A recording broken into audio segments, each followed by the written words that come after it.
گجرات سے تعلق رکھنے والی نسیم اختر نے 32 سال میں باوضو ہو کر قرآن پاک کو کپڑے پر لکھ ڈالا۔ اس بارے میں مزید تفصیلات جانتے ہیں ساجد سومرو کی اس رپورٹ میں۔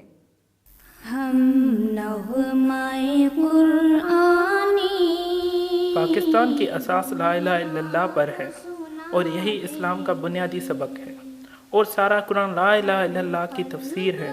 یہی وجہ ہے کہ ہر پاکستانی قرآن کی عظمت کا معترف ہے، جس کی حالیہ مثال گجرات سے تعلق رکھنے والی نسیم اختر ہے، جس نے اپنی زندگی کے 32 سال دے کر قرآن کے لفظوں کو کڑھائی کی صورت میں ڈھالا، دنیا کو سنا دے، جس کی 10 جلدیں اور 724 صفات ہیں۔ ہر جلد میں 3 پارے ہیں، 22 انچ لمبائی، 15 انچ چوڑائی اور وزن 55 کلو ہے۔ خاتون کا کہنا ہے، میں بہت خوش نصیب ہوں کہ اللہ نے مجھے یہ صلاحیت دی۔